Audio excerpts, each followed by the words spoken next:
बिस्मिल्लाहिर्रहमानिर्रहीम। अस्सलाम वालेकुम नाज़रीन, लाइव डॉक्टर शाहिद मसूद के साथ मैं हूं नाला अली। नाज़रीन, नैब की जानिब से अरबों रुपए के करप्शन रेफरेंसेस दोबारा खोलने की दरख्वास्त दायर कर दी गई है। दूसरी जानिब शहबाज शरीफ साहब एक मरतबा फिर नवाज शरीफ साहब के लिए से मुलाकात के लिए लंदन रवाना हो गए हैं, जबकि मरीम नवाज साहिबा ने आज कहा कि नवाज शरीफ साहब के खिलाफ साजिश करने वाले आज अवाम में जाने के काबिल नहीं। इस समेत दिन भर जो हम मौजूआत रहे उन पर बात करेंगे। हमारे साथ स्टूडियो में मौजूद हैं डॉक्टर शाहिद मसूद। अस्सलाम वालेकुम डॉक्टर साहब। वालेकुम जी। आपको डॉक्टर साहब, नैब की जानिब से अरबों रुपए के करप्शन केसेस के हवाले से दोबारा रेफरेंस खोलने की दरख्वास्त कर दी गई है। क्या इस एहतसाब के हतमी नताइज हम देख सकेंगे? जी बिल्कुल सामने आ रहे हैं। दो तीन बातें बड़ी अहम हैं मुल्क की सियासत में। पहली बात तो यह है कि जो तमाम जो आइनी तरामीम मंजूर हुई थी और जिनको सुप्रीम कोर्ट का जो फैसला आया उन तरामीम के हवाले से, नैब तरामीम, तो उसमें उनको ख़त्म कर दिया गया और ये उसी फैसले की इम्प्लीमेंटेशन है। इसको बाज़ लोग यानी तमाम जो नैब के मुकदमात बंद हुए थे वो तमाम खुल गए हैं और मैं आपको ये भी बता दूं कि ना सिर्फ खुल गए बल्कि उनको पहिए लग गए। वो तेज़ी के साथ, बहुत तेज़ी के साथ वो अपने मंतकी अंजाम की तरफ बढ़ेंगे। और इसमें जो है वो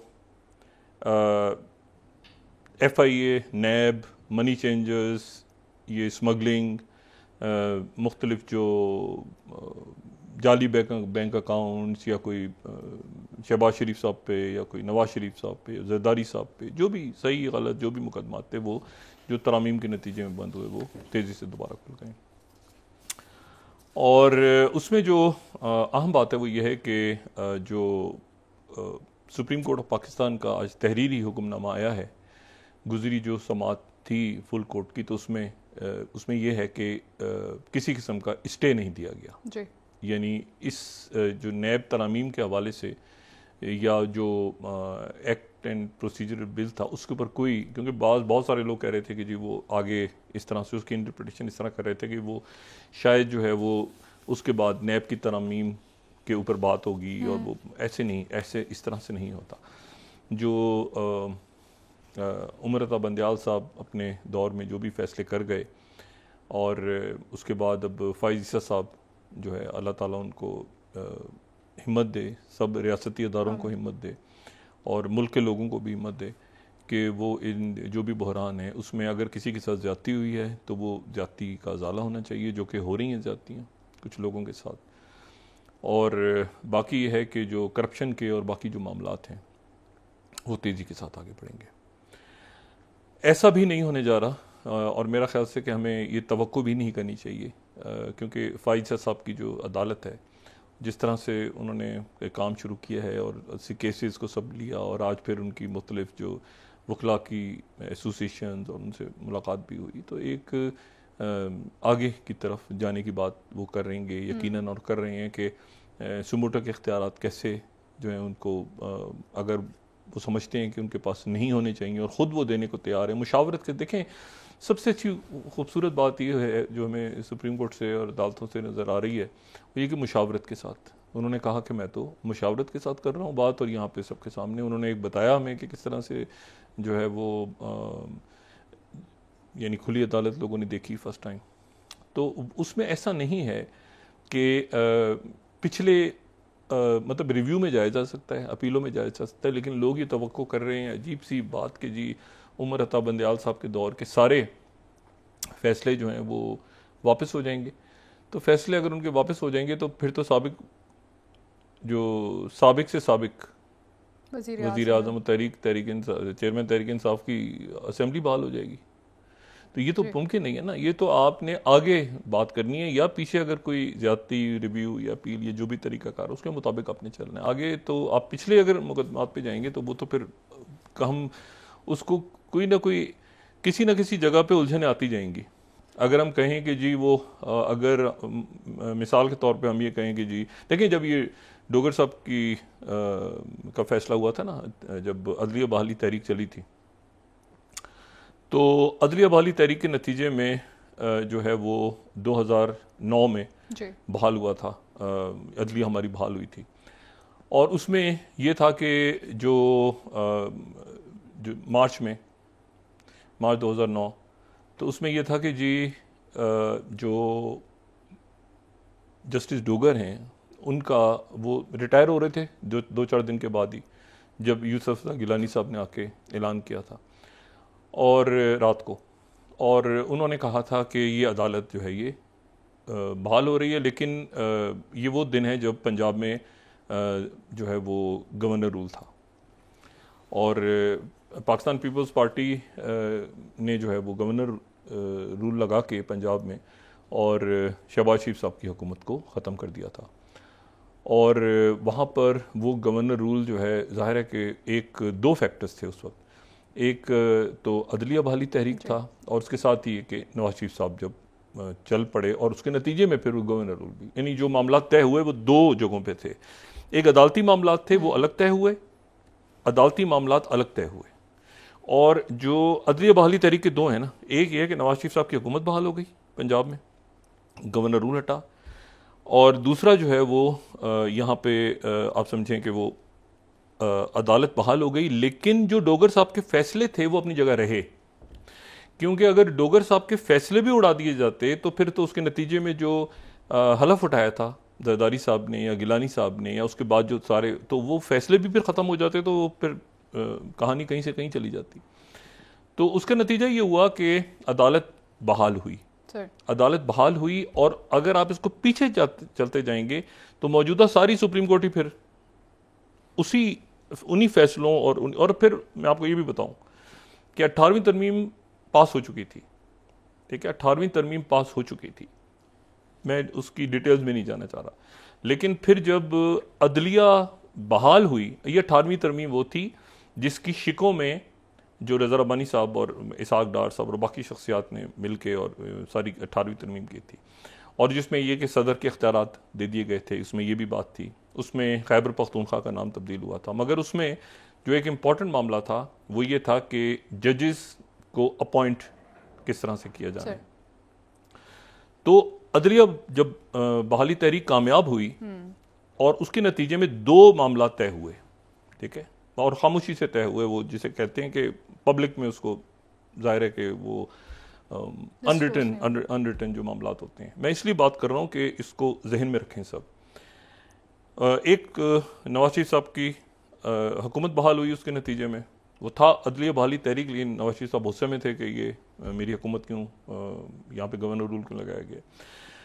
तो उनकी हुकूमत बहाल हुई। लेकिन दूसरी तरफ 18वीं तरमीम में जो जजेस की अपॉइंटमेंट का तरीकाकार है, उसके ऊपर फिर 19वीं तरमीम आई, और उसमें से जो जजेस की अपॉइंटमेंट और उनका जो तरीकाकार था वो उसमें 19वीं तरमीम में कवर हुआ, ठीक, और यानी उसमें जो 18वीं तरमीम के अंदर कुछ ऐसी चीज़ें शामिल कर दी गई थीं जो कि आज़ाद अदलिया मूवमेंट के नतीजे में जो एक बात तय हुई वो ये भी थी कि ये शिकें उसमें से निकाली जाएं, और उसके बाद फिर वो अदालत जन्म लेती है जो हमारे सामने इस वक्त मौजूद है, हाई कोर्ट्स में भी और सुप्रीम कोर्ट में भी। तो अगर पीछे चलते जाएंगे और तो फिर उसके नतीजे में कहाँ तक जाएंगे ये हमने तय करना है, ठीक है। मेरा ये ख्याल है कि इसको वहाँ से तय होना चाहिए, बाकी तो जाहिर है कि मैं अपना ज़ाती राय से दे रहा हूँ। हम ये इसको कह सकते हैं कि जैसे मुशर्रफ साहब के दौर से ये नैब के केसेस खुले हैं, तो मुशर्रफ साहब के दौर से अगर, क्योंकि मुशर्रफ साहब के दौर में ही इसकी जो है वो जाहिर है कि मुस्लिम लीग काफ ने बनना था, और पॉलिटिकली एक, और इस पूरी इंजीनियरिंग के बावजूद आप देखें कि वो मतलब है कि वो बात नहीं बनी, मतलब है कि पैट्रियट भी बनी, एमकेएम की वापसी हुई सियासी मंजरनामे पे, मुस्लिम लीग काफ बनी, सब कुछ हुआ, लेकिन फिर भी चंद वोटों की अक्सरियत थी, लेकिन उसकी रियासत ने कीमत बहुत ज़्यादा पे की। तो अब जो मुकदमात खुल रहे हैं वो शौकत अजीज़ साहब पे भी खुल रहे हैं, ये जहन में रखें। तो शौकत अजीज़ साहब पे भी खुल रहे हैं, और वो मुकदमात उनकी काबीना के अरकान पे भी उस दौर में जो बंद हुए थे वो भी खुल रहे हैं। तो अब मेरा ख्याल है कि ये, क्योंकि जैसे अदालत ने ये ज़बरदस्त मैसेज दिया है कि जी वो आवाम के सामने अदालत मौजूद है, और कोई भी ऐसा काम के जिसके बारे में तासुर के जी कोई बेंचेस आपस में कोई किसी किस्म का कोई मामला ऐसा है जो कि ठीक नहीं है, तो मेरे ख्याल से वो जज साहिबान ये, और सबसे ज़्यादा जिम्मेदारी, बहुत खुशी है और दुआएं भी हैं और नेक तमन्नाएं भी हैं कि फ़ाइज़ ईसा साहब जो हैं वो उसको आगे लेके चलें जी। और मैं इसमें आपको एक बात सिर्फ ये बताऊं कि देखें इसमें जो और इंसाफ का जो तराजू है उसको, इसमें मैं सिर्फ एक बात यहाँ पे कहूँ, मैं उसको कह के आगे निकलता हूँ, इसका ताल्लुक इस नशिस्त से तो नहीं है जो गुफ्तगू इसमें सियासी में कर रहा हूँ, लेकिन वैसे मैं एक बात अभी गुफ्तगू जब आगाज़ हुआ है प्रोग्राम तो उससे पहले यहाँ पे भी कर रहा था, वो ये कि हम जब, ये मेरा ज़ाती ख्याल है और चंद लोगों से मैंने इस पर डिस्कस भी किया हुआ है कि अल्लाह ताला से जब भी इंसान दुआ करे तो उसमें ये इन अल्फाज से गुरेज करे तो बेहतर है कि अल्लाह तू सब कुछ देख रहा है और मेरे साथ इंसाफ फरमा, ये इंसाफ कर, मेरे साथ इंसाफ कर। अल्लाह ताला से हमेशा रहम की दुआ मांगनी चाहिए, इंसाफ। अगर इंसाफ मतलब हम तो तसव्वुर भी नहीं कर सकते और ये बात सोचनी भी नहीं चाहिए कि वो अल्लाह ताला, हम इंतहाई गुनाहगार हैं, हम खता के पुतले हैं, तो अल्लाह ताला जो है वो हमारी तौबा, हमारी गलतियाँ, हमारी कोताहियाँ, हम पे अपना करम करे, हम पे अपना रहम करे, हमारी तौबा कबूल करे। लेकिन ये जो बात ज़ाहिर है लोग इसको थोड़ा सा डेप्थ में जाके जो अल्फाज को चुनाव है कि तू तो सब देख रहा है, अल्लाह मेरे साथ इंसाफ कर, वो देख रहा है तभी तो इंसाफ नहीं, तभी तो रहम कर, अल्लाह तू सब देख रहा है, तो हाँ मामला उन पे छोड़ सकते हैं, ये बात कह सकते हैं अल्लाह तेरे पर छोड़ रहा है मामला, ये इस तरह। लेकिन जो अल्फाज का चुनाव है ये बड़ा अहम होता है। तो हम तो गुनाहगार लोग हैं, हम क्या इंसाफ हो गया तो मतलब वो तो रहम की भीख मांगते हैं। तो इसमें जो है वो उम्मीद हम कर सकते हैं कि अदालत जो है वो जहाँ तक मुमकिन हुआ वो अदल से काम लेगी और जो आने वाले दिनों के अंदर अच्छे फैसले सामने आएंगे इंशाअल्लाह। लेकिन मैं आपसे कह रहा हूँ कि उसके नतीजे में फिर 19वीं तरमीम हुई और उसमें ये तरीक़ाकार तय हुआ। दो चीज़ें थी 19वीं तरमीम में, और एक तो थी फाटक के हवाले से, नाम तो पहले तब्दील हो गया था, खैबर पख्तूनख्वा हो गया था NWFP का, लेकिन जो फाटक के हवाले से जो कवानीन आए कि उनका दायरा का, वो 19वीं तरमीम में था, और दूसरा जजेस के हवाले अपॉइंटमेंट्स के हवाले से। तो उसको फिर हम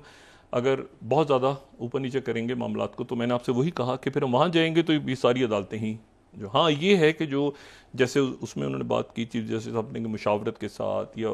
184(3) की जो है उसमें वो चाहें, और बाकी जो अदालत फैसला करे जिस तरह से उनका इख्तियार है, वो चाहें तो वो 3 रुकनी कमेटी के साथ करें, सबके साथ जैसे भी वो कर रहे हैं। लेकिन जो है इसको ज़्यादा छेड़ेंगे तो ये मामला फिर पीछे से पीछे। तो एक कट ऑफ डेट अगर है कि जी हम ये कहते हैं कि जी वहाँ पर एहतसाब के नाम पे पॉलिटिकल इंजीनियरिंग उस वक्त हुई, और हुई, पैट्रियट्स बनी, काफ लीग बनी, पता नहीं क्या कुछ हुआ, कि लोगों के अरबों रुपए जो है वो माफ़ हुआ, उस दौर में भी बड़ी करप्शन हुई, उसके बाद भी होती रही। तो उसमें यह है कि कुछ इल्ज़ाम सही थे, कुछ गलत थे, लेकिन जो है वो उसको अगर कट ऑफ डेट रखें तो फिर वहीं से हम शुरू करते हैं, क्योंकि नवाज शरीफ साहब ने एहतसाब ब्यूरो जो बनाया था सैफुर रहमान साहब का, उसमें पॉलिटिकल इंजीनियरिंग नहीं थी। उस एहतसाब में एक ये तो था कि सियासी बुनियाद पे जो भी मामलात हुए या जो भी जैसे भी रहा, लेकिन उसमें कोई पॉलिटिकल इंजीनियरिंग नहीं थी कि ये मुकदमात अगर बन रहे हैं तो उसके नतीजे में लोग इधर आ जाएंगे उधर आ जाएंगे। तो मेरा ख्याल है कि वो एक कट ऑफ डेट है जिसको अदालत ने तय किया है, और नैब तरामीम भी जो करवाई गई हैं वो मुशर्रफ साहब के दौर से ही चूँकि करवाया गया है सारा सिलसिला, तो इसलिए एहतसाब ब्यूरो नैब, तो नैब तरामीम के नाम से चलता है। तो एक तो बात ये हो गई। दूसरी जो बात है वो ये है कि कल इसकी जो प्रोग्रेस रिपोर्ट है वो नैब जमा करवा देगी सुप्रीम कोर्ट ऑफ पाकिस्तान में, और उसमें जो चेयरमैन नैब की तरफ से आज एहतसाब अदालतों को ये चला गया है, रिक्वेस्ट चली गई है कि वो मुकदमात को खोल दें, और तमाम मुकदमात जो बंद हुए हैं और उसके ऊपर फौरी तौर पे अमल दरामद हो गया शुरू। ये उसका हिस्सा है जो पूरे मुल्क में गंदम, पूरे मुल्क में करेंसी, पूरे मुल्क में ये पेट्रोल स्मगलिंग, पूरे मुल्क में ये जो यहाँ से अफगानिस्तान की सरहदों से जो, मैं बाज़ दफ़ा सुन के तो बंदा हैरान हो जाता है, उधर भेजते हैं वापस मंगाते हैं महंगी करो, ये जो है ना अजीब सा। तो ये सारा जो है ये एक पूरा जो ग्रैंड ऑपरेशन है मुल्क के अंदर, और ये एहतसाब नहीं है, इसको ध्यान में रखें। एहतसाब सिर्फ उसका एक एलिमेंट है, वो ये है कि आपने उसको ठीक कैसे करना है, मतलब ठीक कैसे करना है आपने मुख्तलिफ चीज़ों को। अब देखें ना, वो कोई अरबों रुपए से नहीं शुरू हो रहा, वो एक मोहल्ले में जो खूंटा लगा हुआ है, बिजली चोरी हो रही है, पानी चोरी हो रहा है, वो पानी तो है ना पीजिए, मुझे बताए ना कि घरों में पानी नहीं है तो टैंकरों में कहां से पानी आ गया? वो टैंकर माफिया काम कर रहे हैं, ठीक है ना? वो पानी जो उधर उधर इलाके में बंद, माफिया उधर टैंकर खरीद रहे हैं लोग और उन्हीं का हिस्सा है। तो ये ग्रास रूट लेवल से शुरू हो रहा है, अगर आप देखें इसको गौर से खबरों में, और ये जा रहा है बिल्कुल एलिट तक। तो इसको यहां ना रोका जाए। तो इसमें बाकी मामलात, सियासत अपनी जगह चलेगी, इंतखाबात अपनी जगह चलेंगे, लेकिन यहाँ इसको नहीं रोका जाएगा मेरा ख्याल है, क्योंकि रियासत मुतामिल नहीं हो सकती। मुल्क ऐसी जगह खड़ा हो गया ना, जाके देखें IMF के सामने इधर उधर दाएं बाएं, वो भी हंसते हैं कि यार ये तो पैसा लोगों का तो बाहर पड़ा हुआ है मुल्क से सारा, तो एलिट कैप्चर हमारे, मैं चूँकि इतनी मेरी इंग्लिश वगैरह अच्छी नहीं है तो मुझे नहीं पता एलिट और एलिट कैप्चर क्या होता है, लेकिन मुझे देसी अल्फाज में तो मैं तो बदमाशी कहता हूँ उसको, ठीक है ना? तो वो तो अब उसको जाहिर है कुछ लोगों को नहीं पसंद आती तो फिर एलिट कैप्चर ही कह देते हैं। वो मैं सुनता हूँ कि यार कोई लफ्ज़ होगा, मुश्किल इंग्लिश बोलते हैं लोग। तो इसमें ये है कि इसमें ये मामला जो हैं ये इस तरह से आगे चल रहे हैं। अच्छा, अब इसमें जो है और मैं नहीं समझता कि किसी किस्म की इसमें कोई पॉलिटिकल इंजीनियरिंग होगी, ऐसे होना। हम लोग असल में अब कहते हैं ना कि काफ़ी तजर्बात भी हो गए। फाइज साहब ने उस दिन कहा ना कि माजी में गलत फैसले हुए, ये सब कुछ हो, तो अब यहाँ पर उसको फुल स्टॉप लगा के और आगे जो है ना, कल मैं यहाँ पर जो है ना यंग यानी जो यूथ है और यंग ऑफिसर्स हैं, चाहे वो ब्यूरोक्रेसी में हो, ताजिर हैं, स्टार्टअप शुरू करें आप मुल्क में, आप सिक्योरिटी अदारों के अंदर नए यंग ऑफिसर, तो उनके सामने कोई अच्छी मिसालें हम छोड़ के जाएं। ये नहीं कि यार पॉलिटिकल इंजीनियरिंग हो रही थी, ये पसंद था, ये नापसंद था, ऐसे नहीं। तो ये मेरे ख्याल से मुल्क जो है ठीक डायरेक्शन में जा रहा है। और जब ये IMF का मामला चल रहा था, आप याद करेंगे सारे लोग जो हैं उस वक्त एलिट कैप्चर की बात कर रहे थे, फिर उसके बाद वो सब सियासत पे आ गए। लेकिन असल मामला ये है कि elite capture across the board एक दफा करके आगे बढ़े। बिल्कुल। दूसरी जो बात है, तो ये तेजी के साथ होना है, दूसरी जो बात है वो बड़ी अजब सी है, और मैं उस पर ज़्यादा जो बात इसलिए नहीं करूँगा कि उस पर बात आने वाले दिनों में चलती रहेगी। एक तो ये है कि जो ये निगोर्नो काराबाग का जो इलाका है, अच्छा निगोर्नो काराबाग जो है ये यानी इसको निगोर्नो काराबाग को आप इस तरह से देखें कि इसका मतलब है काराबाग का मतलब ज़रा थोड़ा सा यानी पहाड़ी इलाका है ना, जैसे आज़रबाईजान का मतलब है पहाड़ी इलाका, पहाड़, तो ये थोड़ा सा ये उठा हुआ है ज़मीन से, ठीक है। तो निगोर्नो काराबाग जो है ये इसके ऊपर आर्मीनिया और आज़रबाईजान का झगड़ा चल रहा है, और वो झगड़ा जो है वो चल रहा है 1991 में, जो पहली इनके दरमियान जंग हुई थी आर्मीनिया और आज़रबाईजान की, और वो तब हुई थी जब ये दोनों सोवियत यूनियन की रियासतें अलग हो गई थी। लेकिन इनका जो झगड़ा है वो सदियों पुराना है, सदियों पुराना, और ये उस वक्त से है जब यहाँ पे किंगडम ऑफ आर्मीनिया के जो लोग हैं वो कहते हैं कि यहाँ पे सल्तनत आर्मीनिया थी, और सल्तनत आर्मीनिया यहाँ पे कोई मेरे ख्याल से कोई 300 साल कबल मसीह से लेके कोई 300-400 साल ईस्वी तक रही वो, ठीक है। और यहाँ पर वो आर्मीनिया के लोग जो हैं वो बयान करते हैं कि ये जो है ये पहली रियासत, यहाँ जरतिश्त, यहाँ वो लोग रहते थे जो आग को जी। तो फिर उसके बाद ये हुआ कि वो जो है वो ये पहली किंगडम थी जिसने सरकारी तौर पे, यानी ये हुआ कि उनके जो बादशाह थे, ठीक है, उन्होंने जो है वो ईसाईयत को कबूल कर लिया। अच्छा, और ईसाईयत को उन्होंने कबूल किया, और वो जो है वो यानी रोमन एम्पायर के बाद ये पहली सल्तनत थी जिसमें ईसाईयत बतौर एक मज़हब के आई। और उनके जो बादशाह थे टाइग्रस द ग्रेट, जिनका पहले भी जिक्र कई दफ़ा हो चुका है, तो वो जो हैं उन्होंने यहाँ पे ईसाईयत कबूल किया, और उसके बाद ये सल्तनत चलती रही। फिर उसके बाद ये हुआ कि लड़ाइयाँ वगैरह, जैसे हर अरूज को जवाल है, कितनी सल्तनतें बनी और गिरी। तो ये जो सल्तनत है ये भी फिर दो हिस्सों में तकसीम हो गई आगे जाके, और आपस में इनकी लड़ाइयाँ हुई। फिर उसके बाद ये हुआ कि इनकी बहुत बड़ी जंग हुई, लेकिन ये एज अ सल्तनत आगे पीछे दाएं बाएं सर्वाइव करती रही। फिर मुसलमान यहाँ पर आए, और ये उसके बाद फिर एक तवील अरसे तक ये यहाँ पर ये खानाइत बन गई, यानी जो आर्मीनियन खानाइत और या काराबाख खानाइत कहें, आर्मीनिया तो नहीं, काराबाख खानाइत के नाम से। और फिर इसका लेकिन यहाँ पर जो आप समझें कि बहुत बड़ी तादाद में जो है वो यहाँ पे क्रिश्चियंस रहे। ठीक है। और यहाँ पर बहरहाल उसके बाद ये हुआ कि सल्तनत उस्मानिया के अंडर भी चली गई, अरब यहाँ पर रहे, बाकी लोग सारे।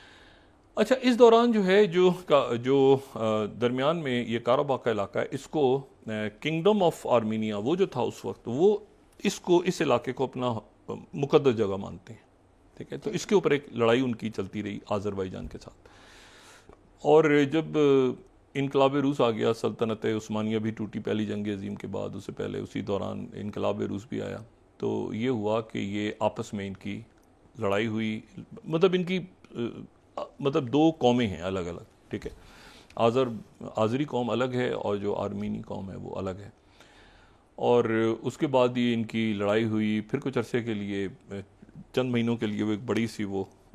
कॉकेसस के इलाके में एक सल्तनत बन गई, वो भी टूट गई। फिर उसके बाद सोवियत यूनियन का हिस्सा बन गए, और सोवियत यूनियन जब कोलैप्स हुआ तो इनकी लड़ाई आपस में फिर से हो गई। अच्छा, अब लेकिन हुआ ये है कि इनके दरमियान पहली जब जंग ख़त्म हुई यानी 94 के अंदर, तो फिर सीज़ फायर हुआ। ठीक है, यूरोप ने, और उसमें अमेरिका भी था, और उसमें जो मिन्स्क ग्रुप हम कहते हैं, तो वो जो है वो बना, और उन्होंने जो है फिर इनके दरमियान सीज़ फायर करवाया। लेकिन फिर उसके बावजूद बड़ी तलखी रही यहाँ पे। अच्छा, इसी दौरान ये भी कहते हैं कि जी वो सल्तनत उस्मानिया के लोग जो थे आए थे जब कोलैप्स होने से पहले, पहली जंग अजीम के दौरान, और वहाँ पे कत्लेआम हुआ था, जो तुर्की उसको तस्लीम नहीं करता, और दुनिया के अक्सर ममालिक उसको तस्लीम नहीं करते, जी आर्मीनियंस को। बहरहाल, तो ये तारीखी एक तनाज़ा चल रहा है, और पिछले चंद सालों में जो है हमने देखा कि वो जो है वो एक फिर दोबारा जंग हुई, थोड़ा बहुत उसको देखने का इत्तेफाक भी हुआ, लेकिन वहाँ से बहुत ज़्यादा इमेजेस वगैरह सामने नहीं आई, बड़ी रुथलेस किस्म की जंग थी। और उसके बाद हमने ये देखा कि वहाँ पे जो आर्मीनिया के जो वज़ीर आज़म हैं, उनके ऊपर बहुत ज़्यादा ये प्रेशर भी आया दरमियान में कि उनको जो है वो इस्तीफ़ा दे देना चाहिए, उनको अपनी सीट छोड़ देनी चाहिए। मुजाहरे हुए बहुत ज़्यादा उनके ख़िलाफ़, और काफ़ी जो है वो मसाइल का उनको सामना करना पड़ा।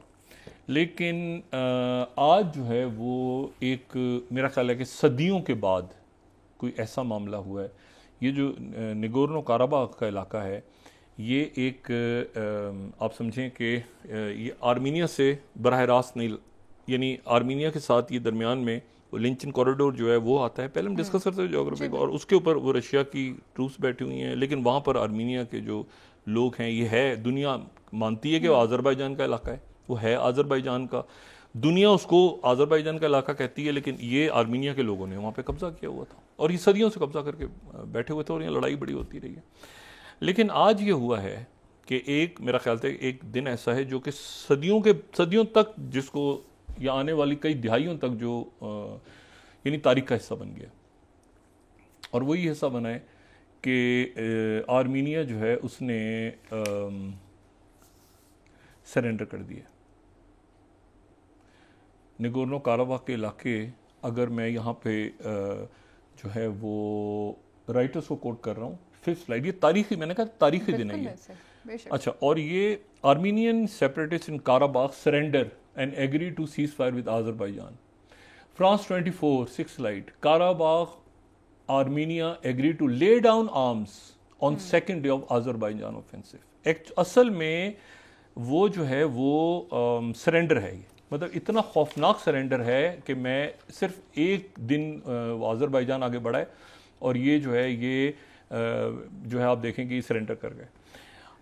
आर्मीनिया। और इसी को मैं अगर 7th स्लाइड कोट करूं कि नगोर्नो काराबाख फोर्सेस, यानी ये बात हो रही है किसकी बात हो रही है, आर्मीनिया की बात हो रही है। Nagorno Karabakh forces agree Azerbaijan demand to disarm surrender, BBC ने, ये सरेंडर डॉक्यूमेंट है एक्चुअली। और ये सरेंडर डॉक्यूमेंट इसलिए और ये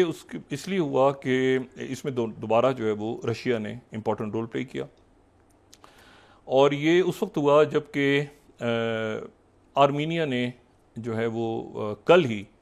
अपनी एक्सरसाइजेस शुरू की थी अमेरिका के साथ। आर्मीनिया हिस्सा है कलेक्टिव सिक्योरिटी ट्रीटी ऑर्गेनाइजेशन का, CSTO का, लेकिन जो कि रशिया की जिम्मेदारी है। रशिया इस वक्त जो है वो यूक्रेन के अंदर उलझा हुआ है और जाहिर है कि यूरोप के अंदर एक बड़ी जंग चल रही है और उसमें इस वक्त जो है वहाँ पर जो चाइना के वज़ीर ख़ारजा हैं वो भी मॉस्को में हैं और आज उनकी प्रेसिडेंट पुतिन से भी मुलाकात हो रही है। अब इस दौरान जो है वो यहाँ पर अमेरिका आर्मीनिया से कहता है कि हम आपके साथ आते हैं। आर्मीनिया उनके इत्तेहाद का हिस्सा है, तो एक्सरसाइजेज शुरू होती हैं, आज़रबाईजान आता है और आर्मीनिया सरेंडर कर देता है। और उससे पहले जो है वो जो फोर्थ स्लाइड है कि सेक्रेटरी ब्लिंकन भी कॉल करते हैं आर्मीनिया के प्राइम मिनिस्टर पशियान से, वो बात भी करते हैं, लेकिन इस वक्त अमेरिका इतना ज़्यादा उलझा हुआ है कि उन्होंने ये बड़ी अजीब सी बात हुई है कि उन्होंने ये कहा कि जी आज़रबाईजान के मिलिट्री एक्शंस पे बात हुई और थोड़ी देर के बाद जो है वो सरेंडर कर गया आर्मीनिया। तो ये एक, अब वहाँ पे हंगामे हो रहे हैं, वज़ीर आज़म से इस्तीफ़े का मुतालबा हो रहा है, सब कुछ हो रहा है, लेकिन ये तुर्की की बहुत बड़ी फतह है, ये रशिया की फतह है, यहाँ पर ये पाकिस्तानी मौक़िफ़ की फतह है। पाकिस्तान जो है वो आज़रबाईजान के साथ खड़ा है। पाकिस्तान तस्लीम नहीं करता, हम तस्लीम नहीं करते आर्मीनिया। तो आर्मीनिया ये जो यहाँ से नगोर्नो काराबाख पे सरेंडर कर गया और रशिया यहाँ पे मौजूद है और चाइना के जो वज़ीर ख़ारजा हैं वो भी मॉस्को में है। तो ये मेरा ख्याल से एक और ऐसा मामला है जो कि एक तारीख़ी तौर पे एक बहुत बड़ा खामोशी के साथ मामला तय पाया है और मैं बहुत इस पर हैरान भी हूँ कि इसको मगरबी ममालिक और दुनिया इसको, इस सरेंडर को इतना, ये मतलब क्या किया उन्होंने आर्मीनिया के साथ। आर्मीनिया की बड़े अच्छी पीस टॉक्स होनी थी, इनके मामला बढ़ भी रहे, यूरोप बड़ा इन्वॉल्व था, इनकी टॉक्स हो रही थी, मगर वो अचानक उन्होंने एक साइड पे उन्होंने आर्मीनिया से कहा कि अब हम आपके साथ हैं, आप लड़ें। इस सरेंडर के बाद क्या आप एक्सपेक्ट करें कि यही मामला यूक्रेन में हो सकता है? नहीं, यूक्रेन में तो अभी जंग चल रही है, वहाँ तो प्रेसिडेंट ज़ेलेंस्की अभी सरेंडर तो नहीं करेंगे, वहाँ पे जंग चल रही है। लेकिन असल जो बात है वो ये है कि आर्मीनिया जो है यहाँ पर अब इस बात को यकीनी बनाना ज़रूरी है क्योंकि बहुत बड़ी तादाद में आर्मीनिया के लोग नगोर्नो काराबाख में मौजूद हैं, आर्मीनियन। तो उनके साथ यकीनन रशिया और आलमी बरादरी, अमेरिका, यूरोप, तुर्की, मिडल ईस्ट के ममालिक, पूरी दुनिया इस वक्त, चाइना, इस बात को यकीनी बनाएगी कि आर्मीनिया में कोई कत्लेआम ना हो, जो वहाँ पे सिटीजन्स हैं उनको निकाले पुरअमन अंदाज में वहाँ से वो चाहें। तो मुझे नहीं पता किस तरह से ये एग्रीमेंट होता है फाइनल, लेकिन इसमें जो है जो सबसे अजीब बात है वो साथ ये भी है कि जो प्राइम मिनिस्टर हैं उन्होंने जो अल जज़ीरा से बात की इस डॉक्यूमेंट के साइन होने और सीज़ फायर के बाद, जो सेकंड स्लाइड है वो उन्होंने कहा कि जी मेरी फ़ौजों ने हथियार डाले हैं, मैं इसमें सीज़ फायर के अंदर पार्टी नहीं हूँ, मेरी फ़ौजों ने हथियार डाले हैं, ठीक है। और उन्होंने कहा कि it was not clear to which Armenian forces the agreement referred considering we have numerously said the Armenia does not have any army.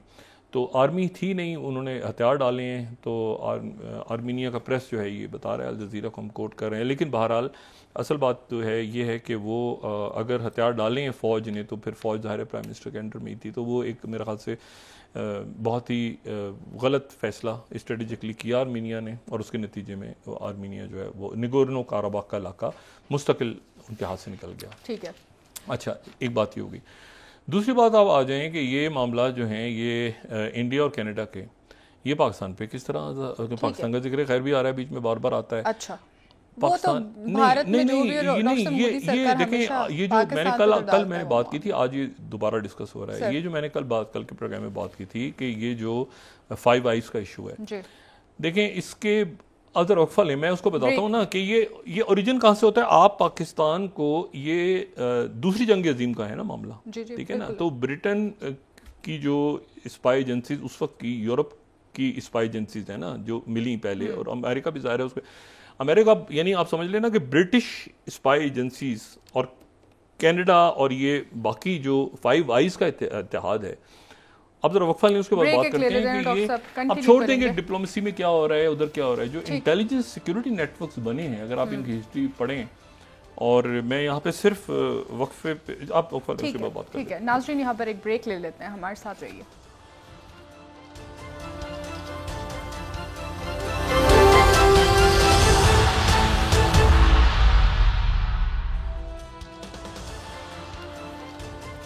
Welcome back नाज़रीन। जी डॉक्टर साहब, इंतखाबात की भी बात हो रही है, तो क्या इस दौरान ही एहतसाब का अमल जारी रहेगा या उसके बाद? मेरा अपना ज़ाती ख्याल है, जो गलत भी हो सकती है, लेकिन मेरा ख्याल है कि इंतखाबात से पहले बहुत से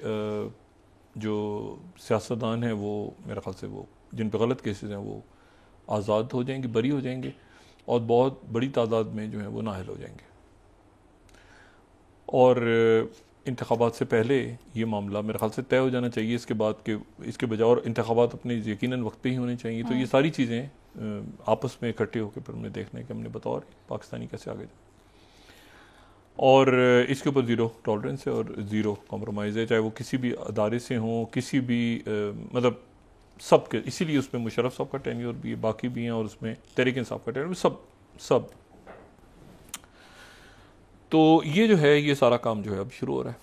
और इसमें दूसरी जो बात मैं इंडिया के हवाले से, देखें ये बड़ी तशवीशनाक सी इस वक्त इल्ज़ामात लगाने का मेरा ख्याल वक्त नहीं है। सिर्फ ये देखना बहुत अहम है कि आगे क्या होने जा रहा है। फाइनेंशियल टाइम्स जो है उसने आज एक रिपोर्ट दी है। ये लॉन्ग टर्म मामला हैं जो इंटेलिजेंस के हवाले से मुल्कों के दरमियान ताल्लुक है। ये बहुत ही एक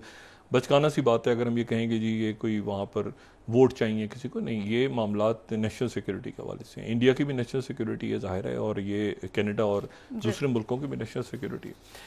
और फाइनेंशियल टाइम्स ने आज जो बात की, और ये किसी भी तरह से मुनासिब नहीं कि उन्होंने जो उनकी रिसर्च एंड एनालिसिस विंग के सरबराह को उनके जो अपॉइंटमेंट थे उनको वहाँ से निकाला, और जो इंडिया ने जिस डिप्लोमेट को कहा कि आप छोड़ें कनाडा के, वो भी उनकी इंटेलिजेंस, कनाडा की इंटेलिजेंस से मुतालिक थे। सही। अच्छा, अब इसमें जो इंडिया फाइनेंशियल टाइम्स ये बता रहा है कि India's foreign spy agency drawn out of shadows by Canadian allegations. अच्छा, इफ द क्रेडिबल एलिगेशंस ये Trudeau cited for the explosive claim are shown to be true, it would mark a radical expansion of the Indian security apparatus and one with far greater implication for its relations with the Western allies. अच्छा, फिर उसके बाद वो कह रहे हैं कि it could also incite a significant geopolitical blowback for India just when Narendra Modi government has sought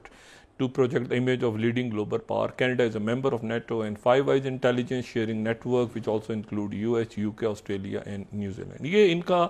आप समझ लें कि जंगें आई, जंगें गुजर गई, दुनिया आगे पीछे हुई, ये मामला। लेकिन आगे जो है बड़ी इसमें इंपॉर्टेंट बात है, वो कह रहे हैं कि रीओरिएंटेशन जो है ये ऑपरेशंस क्या मुल्क से बाहर भी वो हो रहे हैं, ख़ास तौर पे पाकिस्तान,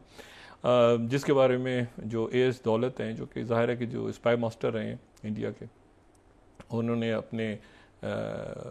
जो मेमोर हैं उसमें उन्होंने कहा कि जी दोवल डॉक्ट्रिन का जिक्र किया अजीत दोवल के नाम पे, जो उनके नेशनल सिक्योरिटी एडवाइज़र हैं। आगे जो है फिर वो बात ये कह रहे हैं कि इसमें फिर कुलभूषण यादव का केस भी आ रहा है। मतलब क्या क्योंकि ये आप जहन में रखिएगा कि अगर हम इसको थोड़ा सा अभी रखें हम ये इसको जो लिखा है फाइनेंशियल टाइम्स ने, तो इसमें ये बात जहन में रखिएगा कि कुलभूषण यादव जो हैं वो जासूसी नहीं कर रहे थे सिर्फ, मतलब जासूसी उनके यानी किसी भी मुल्क में अगर आप समझ लें कि कोई ISI के अंडर कवर एजेंट्स हैं या कोई CIA के हैं या कोई यहाँ पर मतलब आप समझ लें कि इंडियन इंटेलिजेंस के, एक है इंटेलिजेंस पर वो उनकी ड्यूटी में शामिल होता है। उनकी ड्यूटी में है कि जी आप यहाँ से, वो हर मुल्क को पता होता है। पाकिस्तान को पता होगा कि यहाँ पे इंडियन इंटेलिजेंस के चीफ कौन से हैं, इंडिया को पता होगा कि वहाँ पे कौन से अंडर कवर लोग हैं जो डिप्लोमेटिक जिनको, तो ये हर मुल्क में, अमेरिका को पता है, सबका आपस में पता होता है। लेकिन इशू ये है सारा कि स्पाइंग करना या उस मुल्क के बारे में इंफॉर्मेशन रिपोर्ट देना या वहाँ के बारे में इंटेलिजेंस गैदरिंग करना, वो उनकी ड्यूटी है। एसेसिनेशन करना, कत्ल करना, दहशतगर्दी फैलाना या वहां पर कोई इस किस्म कानून उस मुल्क में आप कत्ल शुरू कर दें, ये जो कुलभूषण का केस है वो स्पाइंग का केस नहीं है। कुलभूषण यादव का केस दहशतगर्दी का केस है, क्योंकि कुलभूषण यादव का स्पाइंग का इशू नहीं है ना। स्पाइंग तो भाई आपने जासूस पकड़ लिया, वो 100 होते हैं उनके, वो नहीं उनके होते हैं, वो आपके घूम रहे होते हैं दुनिया भर में, छोड़ें। असल इशू स्पाइंग नहीं है, असल इशू दहशतगर्दी में मुलविस होना है। यानी पाकिस्तान का केस जासूसी नहीं है, पाकिस्तान का केस दहशतगर्दी है, क्योंकि कुलभूषण यादव जो हैं वो मौसूफ दहशत गर्दी में मुलविस हैं। पाकिस्तान के अंदर बड़ी तादाद में ऐसी दहशत गर्दी के प्रूफ्स यहाँ की इंटेलिजेंस एजेंसीज के पास हैं, जो कि शेयर भी हुए हैं डिप्लोमेटिक लेवल पे। अब इनको फाइनेंशियल टाइम्स क्या कह रहा है? देखिए, बात सारी ये है कि इसका मतलब ये है कि 2016 में वो ये कह रहे हैं कि जी आप दूसरे मुल्कों पे, और ये फाइनेंशियल टाइम्स है और ये जाहिर है कि ये कोई इसको बड़ा ध्यान से देख रही है पूरी दुनिया।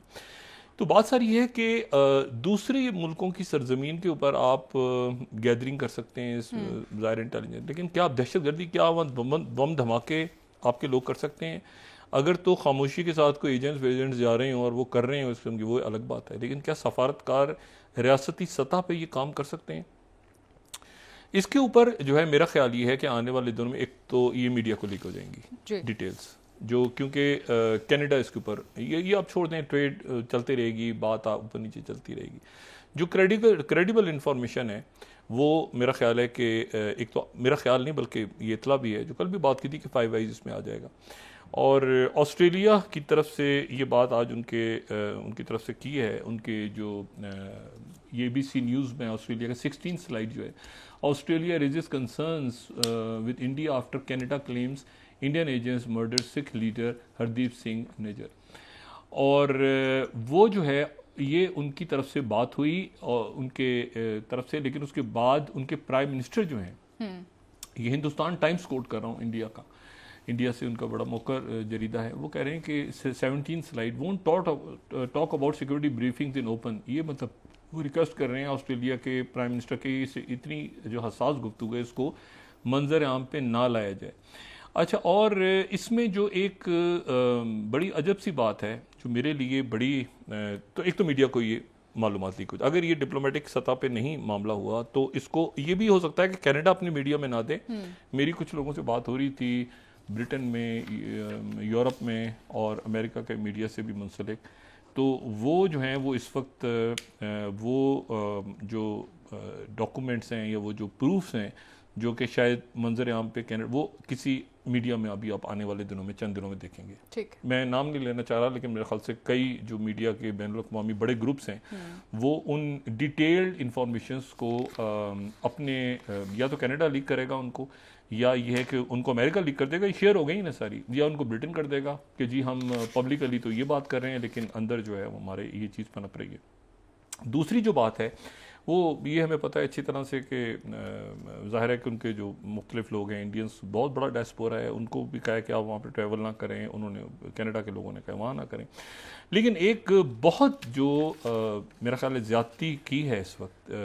इंडिया ने, और मुझे नहीं पता कि वहाँ पर क्या सोच पाई जा रही है इस वक्त इंडिया में, मतलब इंतहा पसंद सोच अगर है तो वो एक ये मैंने आपसे कहा ना इंटेलिजेंस का, ये अगर हम इंडिया टुडे को मैं यहाँ कोट कर रहा हूँ और मैं बीजेपी के जे पंदा को मैं कह रहा हूँ, ये जिन्होंने कहा कि कनाडा, अच्छा India should also help with Quebec referendum, यानी अब आप बात कर रहे हैं कि कनाडा को तोड़ दिया जाए, ठीक है ना। कनाडा के अंदर एक अलहदगी पसंद तहरीक है। कनाडा में इस तरह से आप देखें ना कि ये जो यहाँ पर जब यूरोप से लोग आए,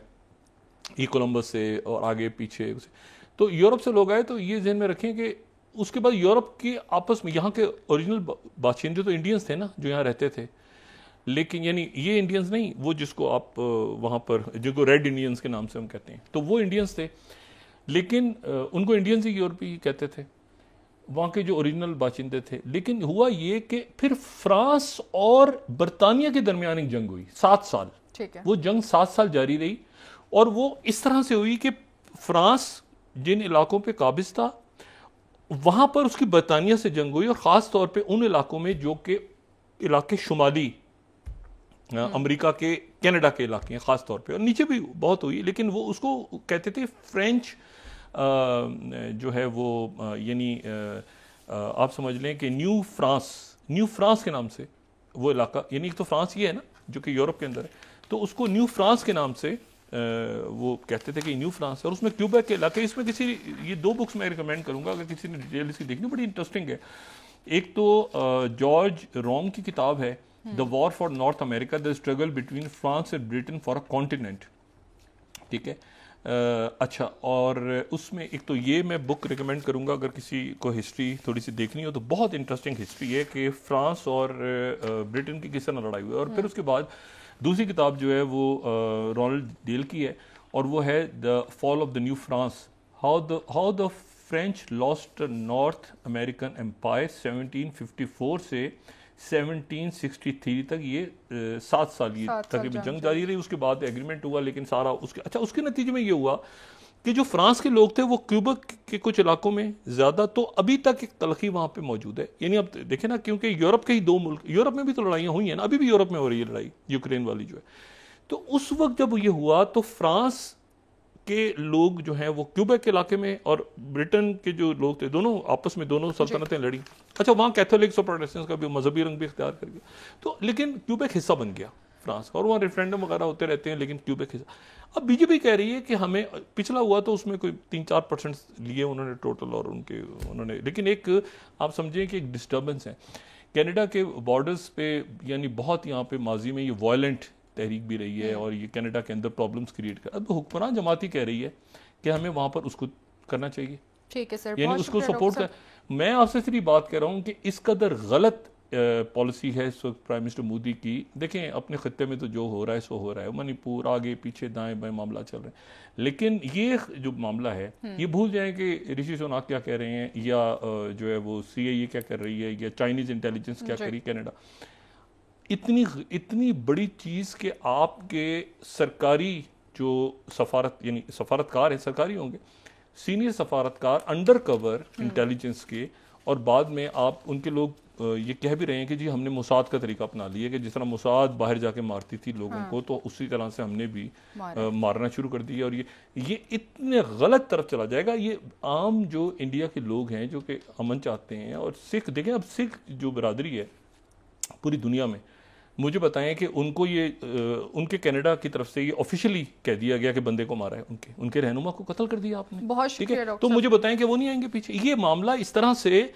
जो है ये बहुत बिगाड़ की तरह, ये आगे से कह रहे हैं कि जी हम उनके अंदर अलहदगी पसंदी को जो है वो हम ही तोड़ेंगे। तो ये बजाय इसके कि मामलात को सफारत और सफारती सतह पे खराब हुआ मामला G20 या उससे पहले, तो फिर यहाँ तक पहुंचा ना। अब वो कह रहे हैं कि जी देखें वो ऐसे नहीं, देख लेंगे हम कनाडा को भी देख लेंगे। भाई इस तरह बात, आप उनकी सरजमीन के ऊपर असैसिनेशन हुई है, वो CIA से शेयर किया है उन्होंने ऑस्ट्रेलिया से। ये बड़ी खौफनाक बात है। और मैं आपको ये बताऊं कि जब मतलब है कि इसमें जहाज के अंदर प्रवास करते हुए इसमें सरहदें कहाँ खत्म हो रही हैं, कौन से एयरपोर्ट्स हैं पूरी दुनिया में, इतना हाई अलर्ट, उन पे बिजनेसमैन कहाँ ट्रैवल कर रहे हैं। मतलब आज की दुनिया में इस तरह करना कि एक